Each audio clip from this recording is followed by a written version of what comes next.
And I also want to just give you a little bit of background when it comes to our role within the Landscapes for Our Future program.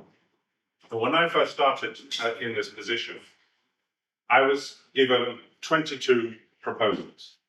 Right, here they are, read 10 kilos of paper, yeah?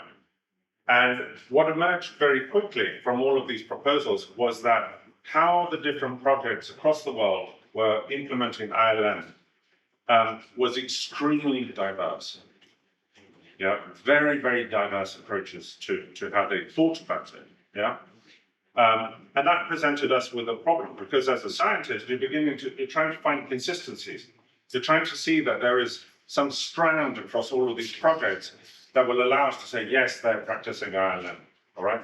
But that was very important for us strategically, because we were supposed to be giving advice to them, but we had no standard against which we could then say, all right, this is how ILM ought to be implemented. And so as a consequence, this is how you guys are deviating, let us help you with that, all right?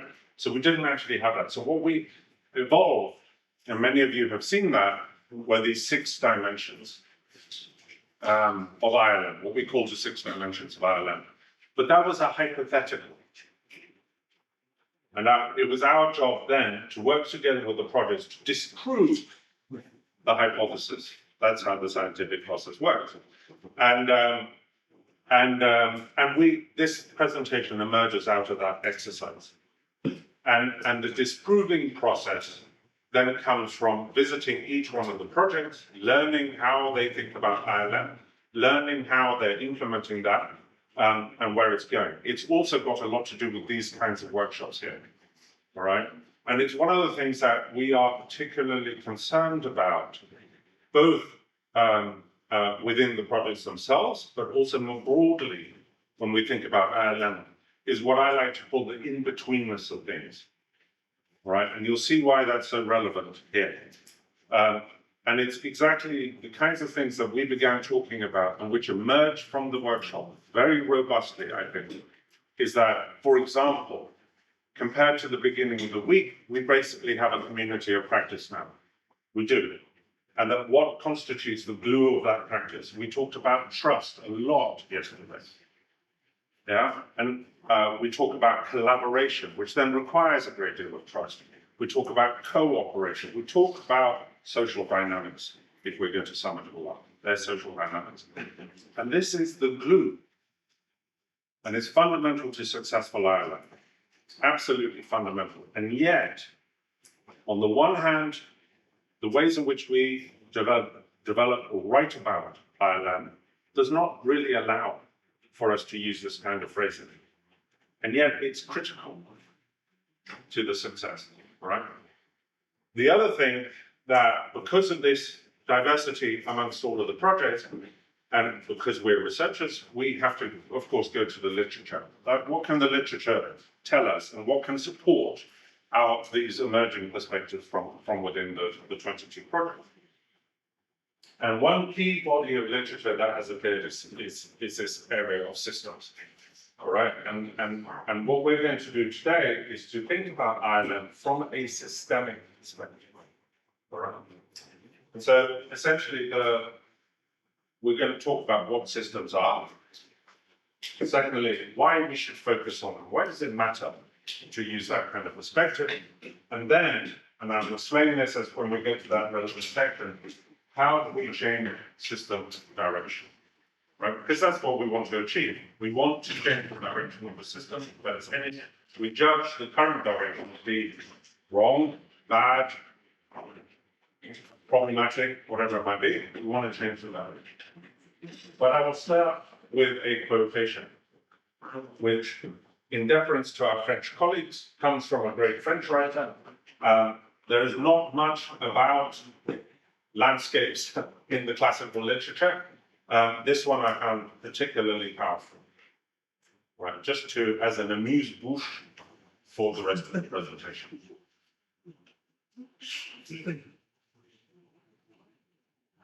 So what do we think systems are? Next step. What is a landscape? So when it comes to defining landscapes, and this was one of those things that we really spent a lot of time thinking about this. They are complex, right? This is a key thing. We're going to talk about complexity much more. But one of the things that was a key takeaway for us is that landscapes are already integrated. They're already integrated. The problem is not the landscape. The physical unit that is the landscape is not the problem. Even if it's very, very severely degraded. The degradation has occurred because it's integrated. Because if we do this one thing over here, then these other things happen over here. That is the integration that we're looking at. They are social ecological systems, all right? They emerge as a consequence of the relationship between humans and the environment within which they live. And they're defined depending on purpose. So this idea of territory, for example, there are many territories, all right? When we talk about purpose here, what we're talking about is to what end are we looking at this landscape? Why are we looking at it in this particular way? For WCS, you might look at the landscape because you're concerned about ecology, so you use an ecological boundary, all right? If we're a government person, maybe we use a province or a district, right? So the different ways of looking for our plantation people, you might just see it as a plantation, yeah? So there are different ways in which we can see. But one of the really key things is that they're produced by dominant social, political, and economic dynamics. For the geographers, I think I'm the only one today, Hinda's not around, but the geographers in the room are very comfortable with this idea that we produce our own environments. All right, and this of course relates to, for example, when all of the conversations around planetary boundaries, all of the conversations about the Anthropocene.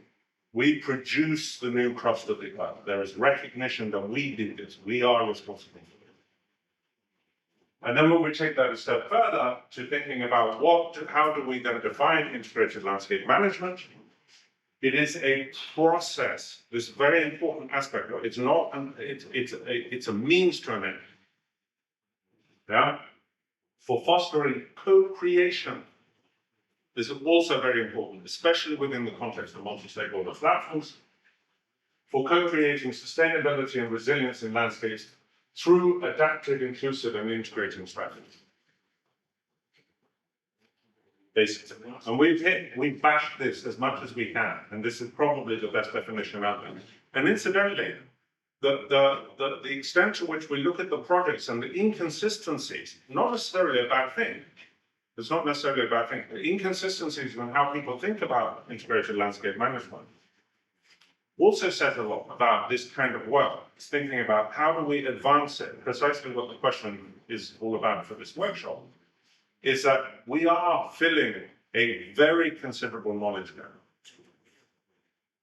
Now, and we have to remember that integration has become this sort of this object that we understand. If we talk about integrated water resources management or integrated natural resources management or the water food energy nexus, these are all approaches that are trying to obtain integration because we recognize that it is so serious.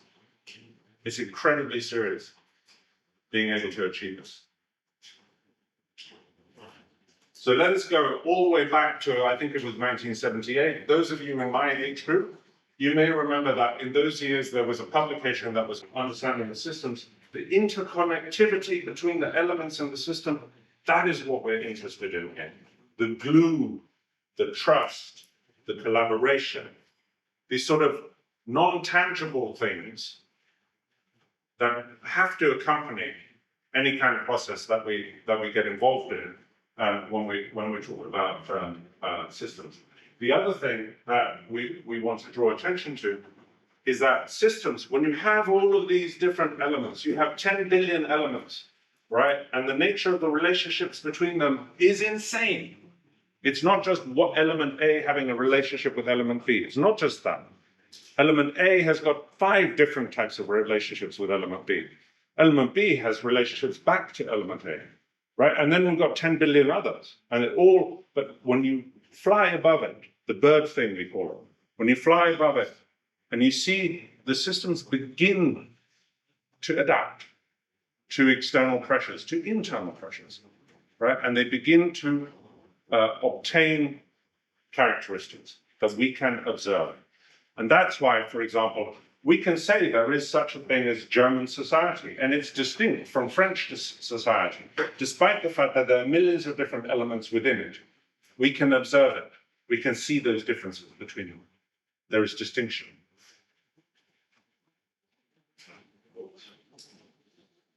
So we identify 4 different types of systems. With the simple systems, the clear systems here, what we're looking at is obvious cause and effect. If we do A, then B will happen. All right, so a great example of this is your cake recipe. Right, you have the recipe, it's tried and tested over time, and what we do then is that provided we follow the sequence and the ingredients that are stipulated in the recipe, more or less the same result will happen until it's me and I can burn the cake. But that's generally how it works. This is a very, very simple system. When we get complicated, it's very similar actually to a clear system. However, here we require the key additional ingredient here is expertise. So sending a rocket to the moon is complicated. Yeah, very complicated. But for each one of those bits that goes into the rocket requires a particular set of expertise. It requires a double PhD in order to manufacture that bit and to understand how it all connects together. Right? High levels of expertise. When we get to complex systems, here we're talking about those 10 billion elements and all of the different relationships between them. Right? This is very, very high complexity. There is causality in a complex system, but we only see it in retrospect. Something happens in the system, a disaster comes along, we want to know why that disaster occurred. We look over our shoulder and we draw on time to explain, but in the moment, in the present, we're not able to do that. And then finally, we have chaotic systems. And the only reason chaotic systems are pretty rare, right? However, it's highly pertinent to our discussions because of the concerns around our climate. That if we tip over, then what will happen? We don't know. And will it turn into a chaotic system? If it turns chaotic, we have serious problems. Very, very serious problems. And with each one of these, we have different levels of response. With clear systems, we can use best practice. Good practice, more complicated. Emergent practice is what we require for complex systems.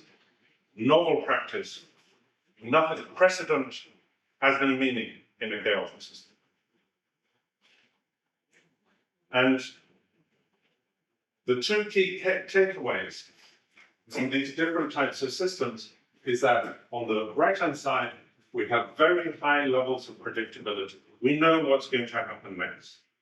The result will nearly always be the same, right? We can use prescriptive approaches with those kinds of systems, and we have high levels of control. This is the opposite on the other side of the diagram. Right? This is very important. And I'll tell you why. Because as our definition of integrated landscapes indicated, landscapes are complex systems. So when we take a management approach that is suitable for sending a rocket to the moon, and then we try to apply it within this context, then we're bringing a knife to a gunfight. It doesn't make sense.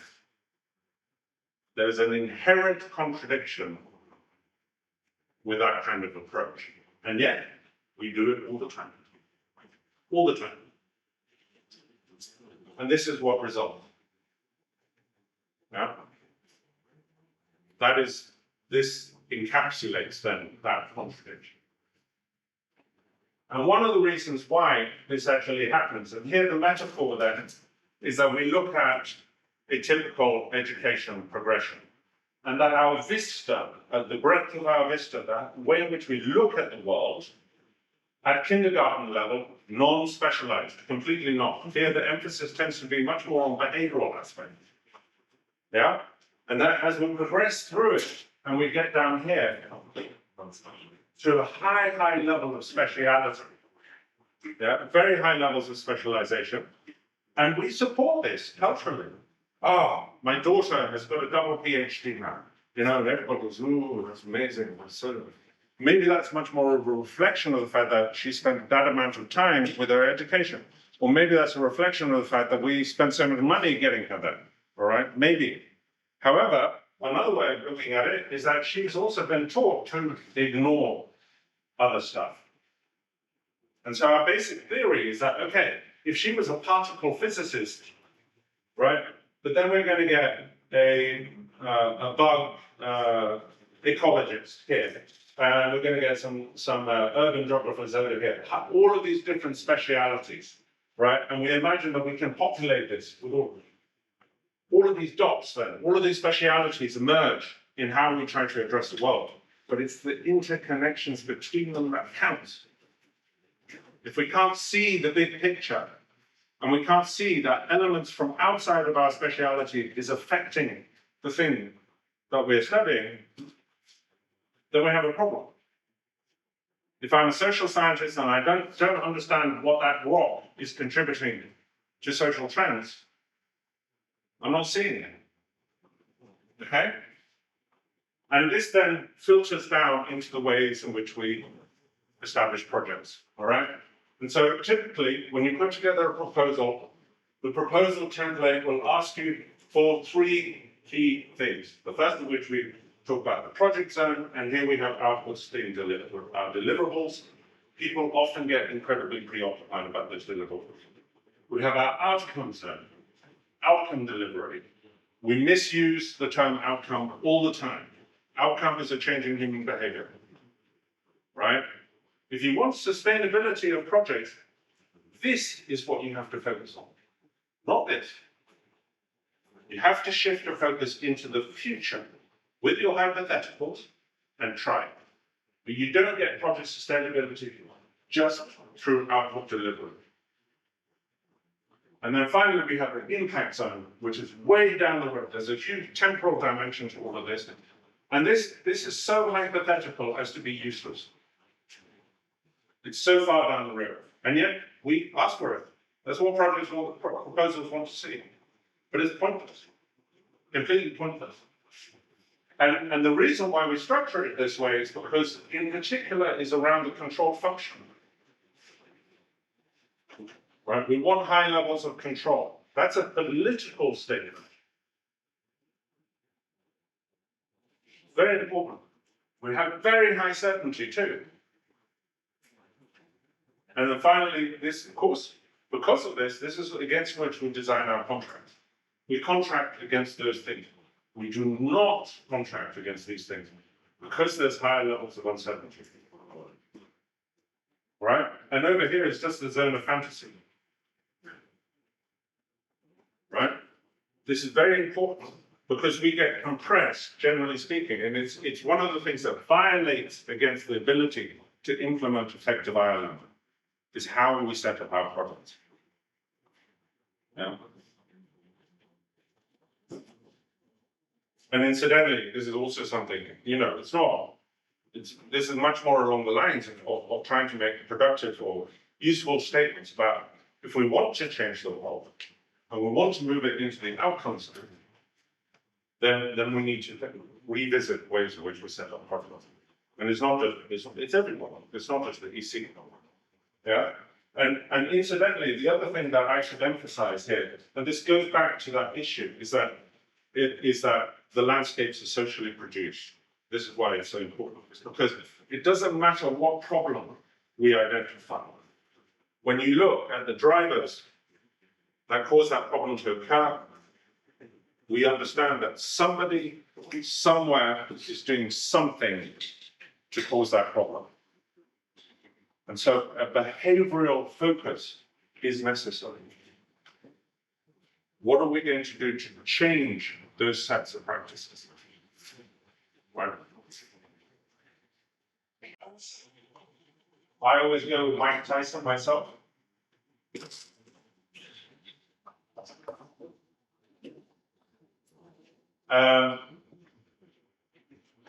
again, a little bit of an amuse-bouche for what we move into. But I actually also really like to something. You know, I'm not a war historian or anything like that, but war is your chaotic environment, right? And of course, what von Moltke is talking about there is that you bring a plan into that kind of context. But yet we do it, we still do it. It gives us a sense of control, right? But this should really be our inspiration. So let's take it from the leader of the Chinese Communist Party.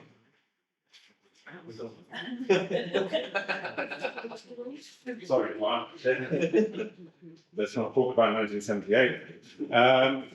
But he is entirely right.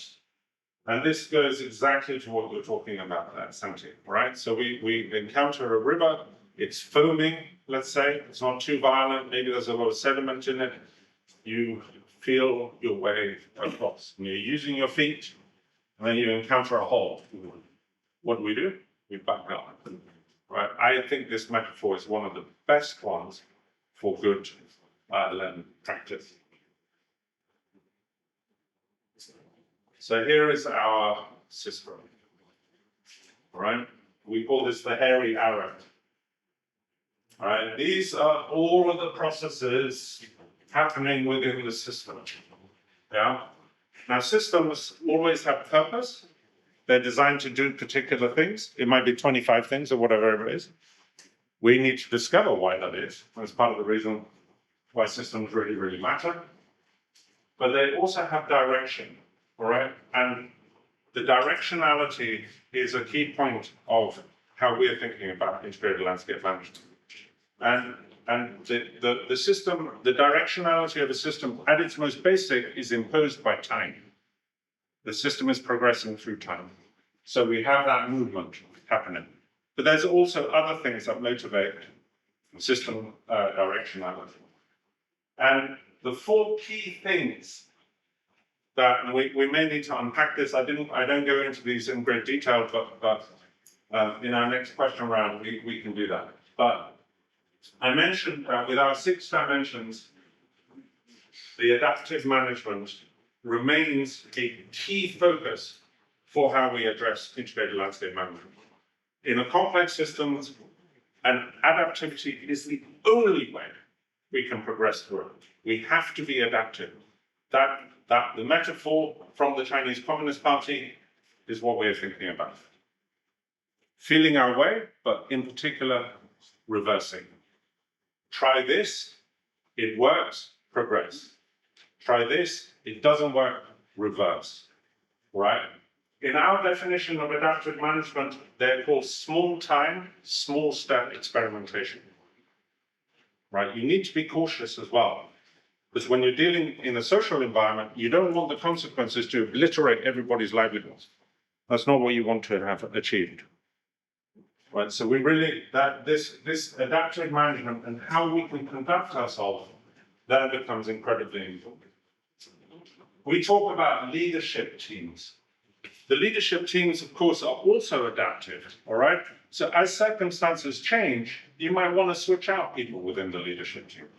Right? But leadership is not the same as your administrative direction. Right? This is also something we have a tendency to conflate, that because you have position power, you are the country head of WCS in Laos, but that doesn't necessarily make you a leader. Right? It's a different thing. It's a very different thing. And we've spent a lot of time, particularly the corporate sector understands this stuff. They really get it.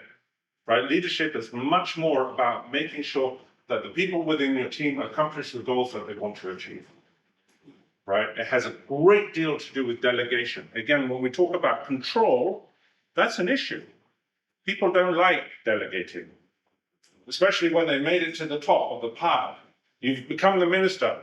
That means that you can tell other people what to do, and you imagine that they're going to do it with joy. People who use their position power in order to force people to do particular things is different from delegating. Delegating is a transfer of power. That's an enforcement of power. That's different. It's a command and delegation. Yes, a command is not a delegation.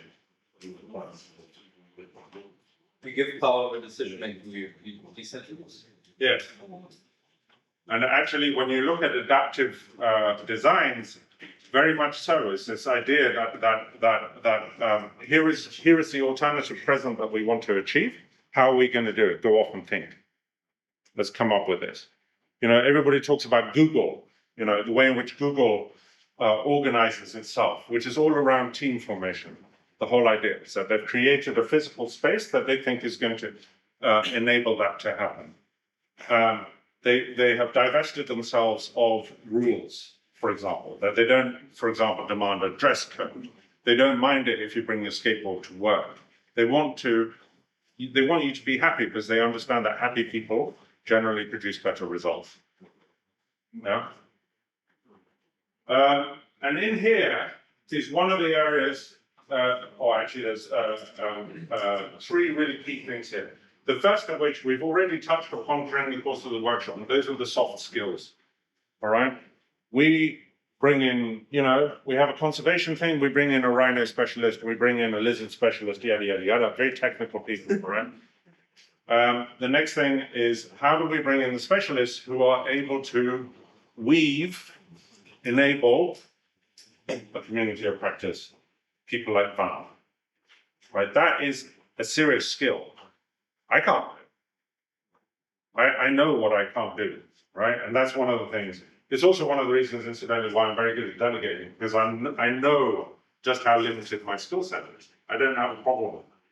There are plenty of people who do things far better than I can, and they should be doing those things, right? Soft skills include, and these are absolutely essential, facilitation, mediation, negotiation. Those are the three key things that we're looking for and which should be populating projects if we want to yield the outcomes that we see. The second thing is the idea of convening. Convening, most of us understand that our program has convened you guys, all right? So it's the idea of assembly. We assemble people. When projects go into an ILM arena, they assemble to the stakeholders, right? That process is fairly self-evident. But we also talk about convening knowledge, right? There's two aspects to convening, and that really matters. The first of which is that as technical people, we have a particular type of knowledge. During this workshop, we've talked about indigenous types of knowledge as well. In the worldview of indigenous people, their indigenous knowledge is way more important than our type of knowledge, right? It's what they use day to day. Yeah, that's really important to understand. So we want to be able to obtain a mixing between the two. And in terms of bringing new knowledge to bear, whether it be their knowledge or our knowledge, or whether it be just the knowledge that Severin holds vis-a-vis the knowledge that Peter holds and I hold, it is the mixing together of those knowledges that can very often trigger a behavioral change. This becomes incredibly important, is thinking about precisely that. And then there's the whole idea of risk sharing. And the risk sharing thing is really controversial. However, if you go into a rural community environment and you're saying, okay, we're here and we're going to transform your livelihoods. That's what we're going to do. We're going to transform you guys. You're going to be so happy by the time we left, right? And then you stand back. Technical people do that. We're trained to not engage to a full extent. We're trained to be, in inverted commas, unbiased. We have to separate ourselves from the object of our study. That's the basic idea. It's very inherent in technical context. We structure all of our surveys in that particular way. That might be possible when you're looking at stones, or you're looking at bugs or something like that, but it's a lot more difficult with people. And risk sharing implies that, for example, and I touched upon the idea with you, Mano, was this idea that we bring to the table networks.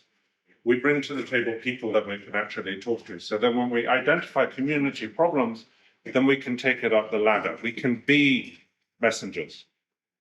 right? That's a very simple one. But other people get much more stuck into the whole advocacy thing. Yeah, and that's why a lot of technical people don't like the idea of risk sharing, because it implies advocacy, and advocacy is not what technical people do, except for every single climate scientist on Earth. We retain within our new kind of model multi-stakeholder forum, and this is where the integration happens. This is where we bring it all together, all right? And really, integration in many respects can be seen as a mixing of knowledges and a mixing of experiences. Right? This is where it comes together. And one of the things that we've also struggled a lot about with is the idea of decision-making within multi-stakeholder forum. All too often, we see projects where they say we established a multi-stakeholder platform, and it's more of a consultant. We stood there and we told them what we were going to do. Okay, very common, especially with big sort of development interventions. We go there, we tell the villagers, we're going to build this huge dam in your neighborhood. You'll be adequately compensated. Then we leave. All right. But let me offer you a metaphor. And this is one of the world's largest dams. Is the Itaipu Dam. It sits on the border between Paraguay and Brazil. And there's this great anecdote from the, in inverted commas, the public consultations that were happening there. And so the dam officials were going from community to community to community and doing exactly this, right? This idea of we're telling you what we're going to do. We expect you not to complain, right? That's the implicit in so many of these initiatives. And one of the dam officials stood up, and we stood a room full of indigenous people, and he stood up and in some exasperation, he said, if you want to make an omelette, you have to break eggs. And then one of the indigenous communities stood up and said, yes, but it's our eggs and your omelette. Right? Yes? It's incredibly powerful. So the idea of decision-making, especially with big projects like that, which have strategic relevance to economies, whole nations, national pride, that kind of thing. The idea of delegating decision-making powers down to community levels, a mixture of different types of knowledges, right, is very controversial. They have a lot of the time a very hard time accepting that idea. And from that, we emerge our new project strategies. How are we going to take those incremental steps forward, feeling with our feet, reversing when it doesn't work, whatever. All of these, essentially, are small hypotheses that we develop as we implement. This might work. It seems plausible. We exist in the present. We're not talking about 10 years down the future, right? And we try that. Doesn't work. Step back. Reconvene. Try again. Right. And what's amazing about a lot of this stuff is that we do this all the time. We just don't want it in our professional lives. We do this in our families. We do this when we have a debt problem, or somebody crashed the car. What are we going to do? How are we going to pay for that? You know, when we've got big bills to pay. We do this all the time, but we don't want to bring these kinds of things into our professional lives for whatever reason. Right? And the other thing is this whole idea of co-creation. As we advance forwards, and we're talking about these kinds of things, co-creation is one of the most magnificent ways in which you can empower. Right? Once again, it is delegation. You're saying you have responsibilities, you have a say within this, and we're not just being implicit about it, it's not rhetorical. We need to be a lot more sincere about our messaging. So when we were talking about, I forget which session it was, but what breaks trust? It was that session there. What breaks trust? Often it isn't just a cleaver. It's not just a sword that we bang down on the table and suddenly trust evaporates. Often you lose trust incrementally. That's part of the difficulty. We have the tendency to bifurcate absolutely everything. Right, wrong, black, white, all the way down.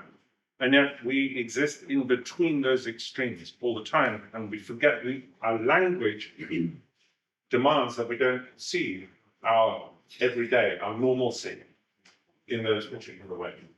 And then finally, nimble funding and project design. how do we actually create project templates and designs that better address the outcomes that we're trying to achieve? Yeah, and this goes all the way back, we spool backwards to the idea that a simple, a project design that is designed for simple or complicated systems doesn't work in a complex world. And yet we all say that we want to change the world. Okay. All right, so this is the system. And here we have all of these different elements going around like that. Here we have the dotted lines are our system boundary. Okay, however we want to define them. Yeah, we'll always have to define the boundary. And one of the things that I want to emphasize, let us imagine that these are all people, right? They're progressing through the system.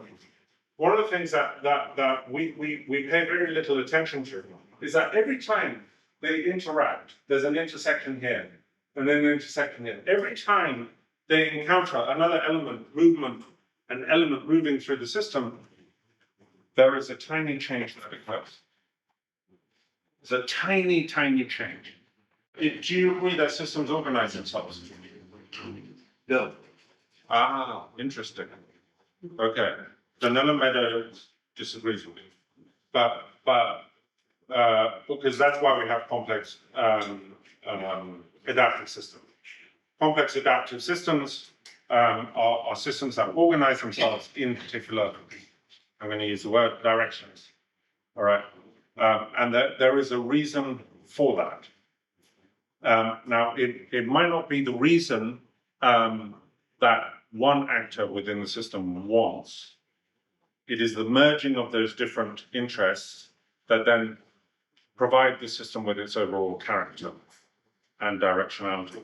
And what I'm saying here is that for actor A, its purpose influences system directionality more than the other individual actors. Right, so maybe just bear with me for a moment. Let's get to the next slide. And what we want to do, we judge that the direction of this particular system is not where we want it to go. All right, and that then becomes the raison d'etre, the purpose of our proposal. And we design an intervention to get into the system. And so obviously this is a huge simplification. I mean, like, you know, whatever the 10 strands that are in the system, there's millions of them, right? But anyway, and what our intervention here, the dotted line, does is that it implements, shall we say, a multi-stakeholder forum. All right? And it invites actor A to come to the multi-stakeholder forum, but actor A, because actor A derives its power outside, it's exploiting scale here. It gets its power from the government, right? So it sees no reason why it should join the multi-stakeholder platform. However, we have to make representation to actor A. We have to think about, so that example that I provided yesterday when I was talking about multi-stakeholder fora during our program, is that we don't imagine that with a lot of these initiatives, we should just have one multi-stakeholder forum. Often actors don't want to talk to each other. So you have to get a little bit creative about this, all right? But for the sake of argument, what actor C does, the intervention, is it implements that event, and all of these different actors come in here, and they become changed a little bit as a consequence of that event. Changed a little bit. We bring to bear our soft skills. We bring to bear our convening skills. We bring to bear the knowledge that we want to share. And it's a two-way process between us and them. They become changed a little bit. And then we hold another event over here. Some of those actors, they go off and do their own thing. They don't want to join us at that event. But some of them do come. And what happens at that moment then is that the ones that did show up, they become changed a little bit more. All right? And they go out and they talk to the other actors that didn't show up for event number 2. And they persuade them to come to event number 3. And the point being is that through this sequencing, as we progress through time, we begin to establish a competing agency within the context of the system. It begins to compete with actor A. And the point here becomes one is that, remember what I said earlier, is that actor A is pushing the system in that particular direction. Now, because of these activities, then actor D, E, F, G, H, I, all of them, and the collaboration that emerges between them begins to shift the system in a different direction. It doesn't shift it in the best possible direction. It's not going to be the direction that you want, but it shifts it towards that. Okay? And that's it's really fundamental to working within a complex system, is that you don't get what you want. Right? And that's part of the reason why in our proposals and in our funding processes, that level of ambiguity should be acceptable. Yeah? These things, these events, these moments in the implementation process, they are guaranteed. Those are things that we can say that we can promise within the context of a proposal. This event was held, it's an outcome, all right? How we run those events are absolutely critical to how being successful within that context. However, promising an outcome is not possible to do. All right, and that's true of agents within the system as a whole, and it's true of the system as a whole. Yeah, maybe, and we don't know, but maybe, because the implementers of the system are, they keep watching what actor A is up to. Then at this point here, when actor A sees that the system is heading in the direction that they rather it didn't go in that, then they join. Maybe, but we don't know. There's a lot of unknowns. Okay, but the point becomes one of trying and heading in that direction, experimenting with it. And again, we revert back to the adage. We try, it works, we progress. We fail to reverse, try again. So, okay. A lever, all right? So now, if I push here, what will happen?